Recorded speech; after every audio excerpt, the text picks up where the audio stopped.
What is going on, YouTube world and people? My name is Ghiman Mckinney. I appreciate you guys for watching this video today. Be sure to smash this like button right now, as it does help these videos get out to the public and the channel to grow. Also, smash the like button if you are excited for the college football season upcoming this year in a couple days, guys. Subscribe to this channel if you're new as well. I do post a ton of great sports videos on here weekly and almost every single day if I can. And turn on post notifications too, so you don't miss a single one of those videos that I post. It's only right you guys do not get caught lacking in these streets. So I can't obviously give you guys breakdowns on every team, but what I can give you guys today is 12 bold predictions for the college football season. These 12 bold predictions are pretty much, you know, me summing up with 12 things I'm going to say of how I overall just feel for this entire college football season based on the landscape of all the teams in college football. I'm not going to waste any more time. I have a lot to talk about. Let's get right into things. Okay. My number one bold prediction for college football this year is that Georgia will win the SEC and Alabama will miss the playoffs. I made a video talking about that about a week or two ago, so be sure to check that video out right now if you have not seen that video already. The past two seasons, Georgia has been right there with Alabama. They've outplayed Alabama these past two times they've played, both in the national championship game and in the SEC title game. They've had double-digit leads in both of those games, and Georgia just flat out has blew it. There's been some bad coaching decisions. There's been some lack of execution down the stretch. But I do firmly believe that this is the year that Kirby Smart and the Georgia Bulldogs pull through. They have the team to do it. Jake Fromm, you know, is a pretty good quarterback, okay? You know, DeAndre Swift, he's an elite running back. He's going to be running behind the best offensive line in all college football. That Georgia defense is loaded with NFL players, a lot of great talent in that secondary. And guys, over the past 3 seasons, Georgia has been right there in recruiting with Alabama. They actually have signed more 5-star players over the past 3 seasons than Alabama has. Again, Tua Tagovailoa, I like it, but in big games, you choke. Tua Tagovailoa, in every big game he's played in his career, he has choked.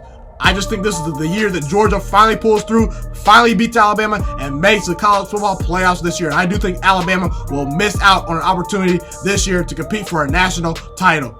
All right, my second bold prediction right off the bat. The winner, I think that the winner of the Big Ten will get into the college football playoffs this year. You know, whether it be Michigan or Ohio State. You know, Michigan or Ohio State. That's the collision course this year in the Big Ten. Those are the 2 teams to look for, okay? Let's start with Ohio State. Ohio State is loaded. You know, they have 10 stars returning on defense this year. Ohio State's defense was very inconsistent last year. They were still able to win the Big Ten, even without Nick Bosa and with an inconsistent defense, okay? With Urban Meyer's troubles last year, too. But this year, Ohio State's defense is going to be even better. And now they bring in a guy like Justin Fields who will provide a new great dynamic to their offense. Listen, Dwayne Haskins was arguably the best quarterback to ever come out and play in the Big Ten statistically wise this past year. Dwayne Haskins threw 50 touchdown passes this past year. He was great. He was amazing. But Justin Fields provides a new dynamic to the Ohio State offense with his ability to run the football and throw the ball down the field deadly accurate. I mean, the guy has a cannon for an arm. He's a thrower that looks to run. He's a true dual threat quarterback. Justin Fields is the former 5-star player that won the Elite 11 over Trevor Lawrence, guys, okay? And again, Justin Fields is going to have NFL wide receivers to throw the ball to. He has J.K. Dobbins to hand the ball to in the backfield. Ohio State's loaded. Michigan, they bring in this year Josh Gaddis to improve their offense, to get the best out of Shea Patterson. This is the best offense that Jim Harbaugh has ever had at Michigan, okay? This is the best offensive line he's ever had. This is the best quarterback he's ever had in Shea Patterson, okay? This is the best wide receiver core that he's ever had. Tariq Black, Donovan Peoples-Jones, and Nico Collins will all play in the NFL, and they're all very good players. I expect Michigan or Ohio State this year to make the playoffs. I think the Big Ten champion this year will only have 1 loss this year. I see Ohio State or Michigan getting into the playoffs this year. I think the Big Ten gets a team into the playoffs. Okay, Clemson. I think the Clemson Tigers are going to repeat this year as national champions. Okay, I've made a video about that as well, so be sure to check that video out on my channel as well. I expect also Trevor Lawrence to win the Heisman. So I have Clemson going undefeated. I have Clemson going 15-0 this year. And I do think Clemson will win their 2nd straight national championship this year. I think this is going to be the start to a dynasty. Clemson is loaded. They are going to be a dynasty. And this year specifically, they have Trevor Lawrence, the best quarterback in all college football. They have Dabo Swinney, arguably the 2nd or 1st best coach in all college football. Travis Etienne is one of the top 2 running backs. They have an elite offensive line. Clemson has NFL wide receivers, okay? And also, the defense does lose a lot of parts this year, but again, they have Xavier Thomas, they have KJ Henry, they have Justin Foster, they have a ton of great recruits waiting to play. While the defense is going to take a slight step back on what it did last year, okay, Listen, Clemson, they're still going to be a top 10 defense. And while Ohio State, Michigan, and Georgia and Alabama are close, I don't see any of those teams beating Clemson this year. I have Clemson winning the national championship this year. My fourth bold prediction is that Iowa State will make the Big 12 title game and Texas will not. Listen, I like Texas. I think Texas, look, I picked them to win 10 games in my team preview. I have now moved that to 9-3, okay? I think Texas is going to be a 9-3 football team, and that's still very good. But on the other hand, it's not going to be good enough to get them to the Big 12 title game. Listen, I understand some people are picking Texas to pull through and win the Big 12 this year. I get it. But again, Texas, they only return 3 stars on defense. They only return 5 stars on offense.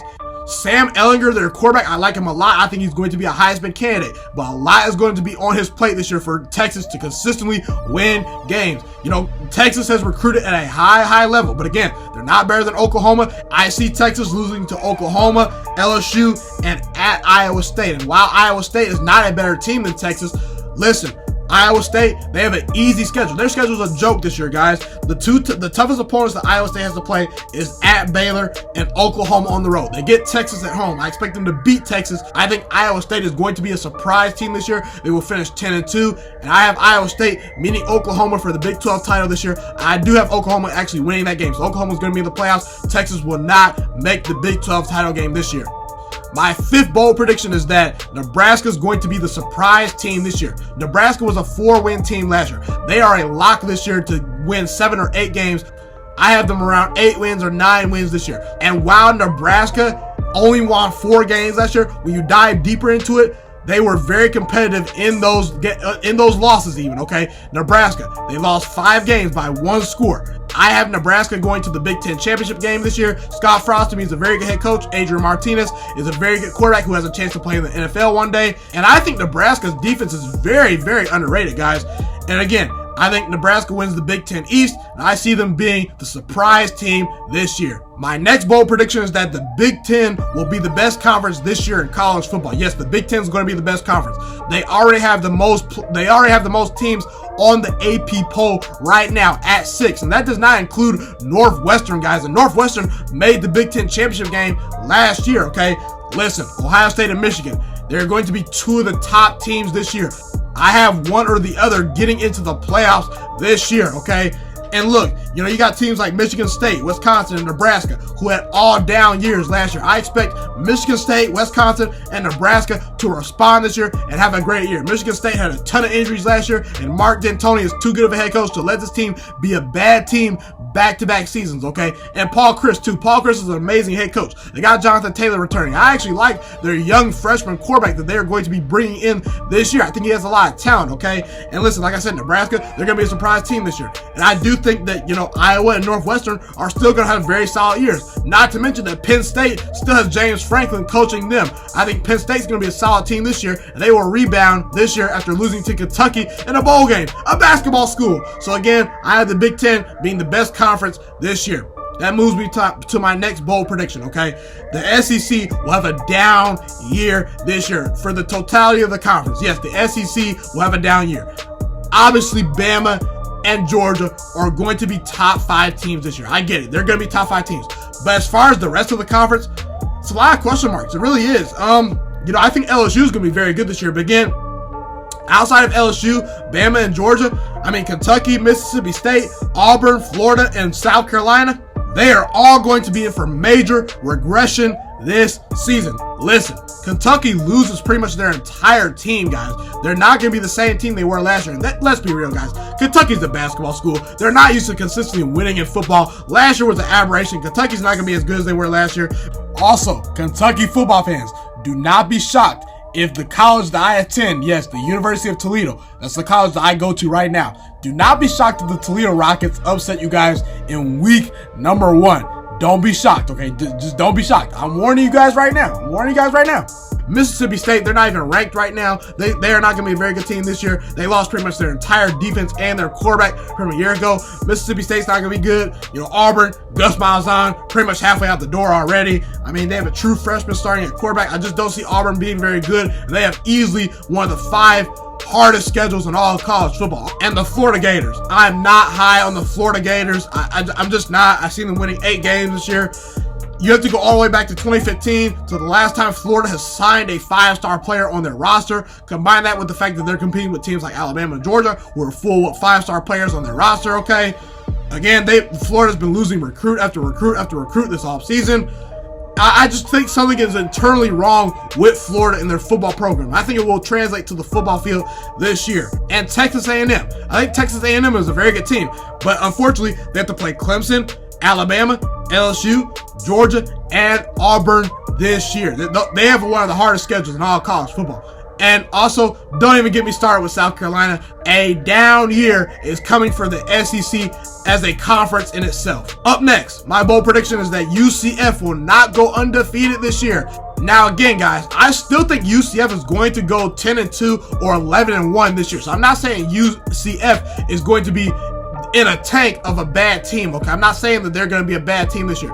And again, I feel like, since UCF's been such a dominant team these past couple years, we've kind of realized that, man, we expect them to pretty much win every game. And that's just not going to happen year to year. They're not going to win every single game year to year, okay? And I have them losing at Cincinnati. I'm high on Cincinnati this year. I'm higher on Cincinnati than most people. They have to travel to Cincinnati. It's going to be a night game. It's going to be on ESPN. I potentially might even go to that game. By the way, guys, big shout out to you UCF fans for, sharing and liking up on this video that I posted for UCF's record prediction this year. I much appreciate the views that you guys are running for me this year, okay? But getting to my point. Look, UCF could lose to Pittsburgh, they could lose to Stanford, and they could lose to Cincinnati. I have them losing one of those games at the least. I just don't think UCF is going to be that dominant team they were a year ago. And McKenzie Milton, people forget, McKenzie Milton was one of the best quarterbacks in all college football. Now you're left with Brandon Wimbush, who's good, but limited. Up next, Oregon. They are not going to win the Pac-12. I don't see Oregon winning the Pac-12 this year. Oregon is the most talented team in that conference. I totally get that. But again, I look at Washington. Washington has a great quarterback in Jacob Eason. Jacob Eason is an upgrade over Jake Browning. Jake Browning, he's a good player, but again, you were limited with what you could call with Jake Browning because of his arm talent and lack of arm strength last year, okay? Jacob Eason's the upgrade over Jake Browning. And listen, Washington has an easy schedule, guys. At BYU, USC, at Stanford, and Oregon at home. They're going to beat Oregon this year, in my opinion. I see Washington winning the Pac-12 this year. Up next, Oklahoma's defense is going to be improved. I just don't see it being any worse than it was this past year. I just don't think Oklahoma's defense is going to be any worse than it was. I can't see them regressing anymore. They can only go up, guys. It was the 101st ranked defense last year out of 130 Power 5 schools. They returned 10 stars on defense. So again, I think experience alone will help that team as far as the defensive side of the football. And they brought in this year Alex Grinch to be the defensive coordinator this year. I think Oklahoma at least can raise their defense into the 80s or the 70s ranked. They're not going to be an elite defense, but again, they're not going to be this god-awful, putrid, just hard to watch defense that they were last year. They'll at least be serviceable at times. Up next, I think that Gus Malzahn is going to get fired at the end of the season. I just don't think Gus Malzahn is going to be the Auburn football coach in 2020, or 2021. I just don't see Gus Malzahn coaching this Auburn football team anymore past this year. I think the ship has sailed. Gus Malzahn already has one foot pretty much out the door halfway. I mean, Auburn fans wanted him fired a couple years ago. He goes out and beats Georgia, goes out and beats Alabama. But again, he saves his job at that time. But again, right now, guys, I just don't think Gus Malzahn's job is secure enough. Now, Auburn, it's a tough situation because they paid him so much money. They have to buy it. They don't want to pay the buyout. So again, could Gus Malzahn still be the head coach? Maybe, but again, I just don't see Auburn being a good football team this year at all. And again, if you don't win football games, you're not going to be there. Gus Malzahn, I've had a lot of questions about his offensive play calling. Auburn's offense is terrible. And again, I like Bo Nix. He's a very good quarterback, but he's a true freshman this year. Auburn's not going to be a good football team. And as a result, I think Gus Malzahn is going to be out the door. And the last and final prediction is Michigan will not beat Ohio State. Again, Michigan, they're right there. But I just don't see it being the year. I just don't see it, okay? Ohio State returns 10 starters on defense, guys. Chase Young, probably arguably the best defensive player in all college football. They have elite cornerbacks. They have elite linebackers that all return, guys. Ohio State's defense is going to be great. And Justin Fields, like I said, he is going to add a new dynamic to this Ohio State offense, guys. Ohio State's offense is going to be one of the best teams in the red zone this year. I have Ohio State making the playoffs. I have them upsetting Michigan at Michigan this year. I have them, continuing to dominate Michigan. And again, I just don't think Jim Harbaugh is going to get it done with this Michigan team. I think Ohio State's still the better team. And I think that Ohio State's defense, combining with the fact that Justin Fields is now going to be able to run the football a lot, that's something that Don Brown, as a defensive coordinator, has struggled with to defend in the past. I mean, just ask any Michigan fan. JT Barrett ran pretty much all over them. I think that, it's come a time where Michigan is just not going to beat Ohio State once again. Be sure to comment where you guys agree with me or you disagree with me. I'd love to hear what you guys have to say in the comment section. Thank you guys so much for tuning into this video today. Be sure to smash this like button right now if you enjoyed this video. Subscribe to my channel if you're new as well. I do post a ton of great sports videos weekly and almost every single day if I can. A fun fact about me is I want to go into the sports broadcasting and media world. I want to become one of the next great sports broadcasters and analysts out in the world. Kind of like Colin Cowherd, Stephen A. Smith, Shannon Sharp. You get the point. Okay, I want to do sports, television, and radio for a full living once I graduate from the University of Toledo, a college in Northern Ohio. I currently am a freshman there right now. So the best thing you guys can do to just help me continue to grow as a young broadcaster is to just share this channel with all your friends, because potentially if this channel really gets somewhere, I want to start my own network, okay? Or potentially if it doesn't, or if I fall a little bit short, I want to go into a big time network like ESPN or Fox Sports 1. So the best thing you guys can do to just flat out just help me grow as a broadcaster, help me learn, get other people hip to this channel, just share this channel with all your friends, share this channel on Facebook, share it on Twitter, share it on Instagram, all that good stuff. Also, be sure to follow me on all my social media platforms. And once again, guys, just share this channel with everyone you know. Get everyone hipped and watching these videos. Get my voice out there and heard. Share it on Facebook, share it on Twitter, share it on Instagram, all that good stuff. It's been your boy, Ghiman Mckinney, or you can just call me Juice. I appreciate all you guys for tuning in today. I really do. Have a God blessed day. Stay motivated, you guys, and I'm out.